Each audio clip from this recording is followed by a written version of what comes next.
और वहीं केंद्रीय मंत्री ज्योतिरादित्य सिंधिया की मां माधवी राजे सिंधिया का दिल्ली एम्स में निधन हो गया है।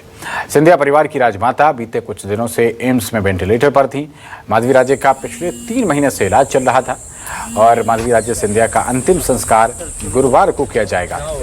रानी महल में अंतिम दर्शन के लिए राजमाता का पार्थिव शरीर रखा जाएगा और दोपहर 3:30 बजे सिंधिया परिवार की छतरी के लिए अंतिम यात्रा रवाना होगी और शाम 5 बजे अंतिम संस्कार किया जाएगा। बस दो मिनट का समय। सिंधिया राज परिवार की राजमाता और केंद्रीय मंत्री ज्योतिरादित्य सिंधिया की मां माधवी राजे सिंधिया का दुखद निधन हो गया है। दिल्ली एम्स में उन्होंने आज सुबह 9:30 बजे अंतिम सांस ली और जैसे ही उसकी जानकारी ग्वालियर पहुंची, उसके बाद से सिंधिया राज परिवार के शाही छतरी परिसर में उनके अंतिम संस्कार से जुड़ी सारी तैयारियां जो हैं वो शुरू कर दी गई हैं।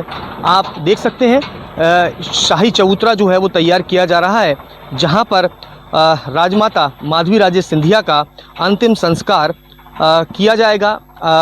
सिंधिया परिवार के जो करीबी लोग हैं उनके ज़रिए जानकारी अभी तक जो सामने आई है, कल लगभग 3 से 4 बजे के आसपास उनका अंतिम संस्कार किया जाएगा, जिसमें सिंधिया रियासत से जुड़े हुए 3 मुख्य शाही परिवार जो हैं इसमें शामिल होंगे, जिसमें मुख्य तौर पर देखा जाए तो जम्मू कश्मीर के राजशाही परिवार, इसके अलावा बड़ौदा का राजशाही परिवार और नेपाल का शाही परिवार शामिल होगा। नेपाल के शाही परिवार के बारे में आपको बता दूं, माधवी राजे सिंधिया नेपाल के शाही परिवार से आती थी। उनके मायके का भी गौरवपूर्ण इतिहास रहा है। माधवी राजे सिंधिया के दादा जुद्ध जमशेद जंग बहादुर नेपाल के प्रधानमंत्री रहे हैं। किसी वक्त वो राणा डायनेस्टी के मुखिया भी रहे थे। माधवी राजे सिंधिया को प्रिंसेस किरण राज्य लक्ष्मी देवी के नाम से भी जाना जाता था। इसके बाद 1966 में ग्वालियर स्टेट के महाराजा माधवराव सिंधिया के साथ उनकी शादी जो है 1966 में हुई और उसके बाद उन्हें माधवी राजे सिंधिया के रूप में पहचान मिली।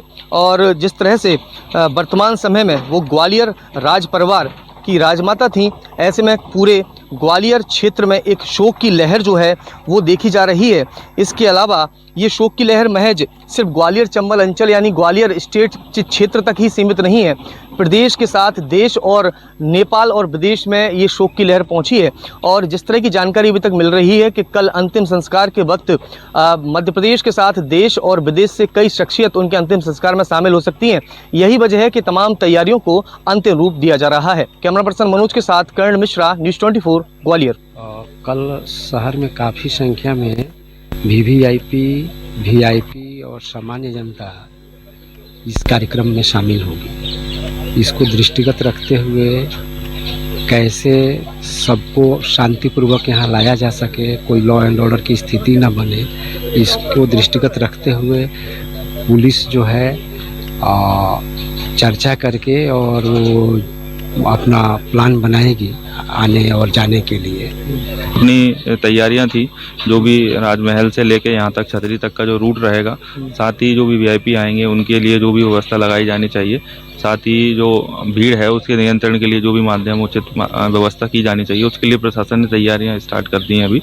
और यहाँ मौके पर प्रशासन और पुलिस मिलकर के एक योजना बना रही है, जिससे सारी जो प्रक्रिया हैं वो स्मूथली हो सके।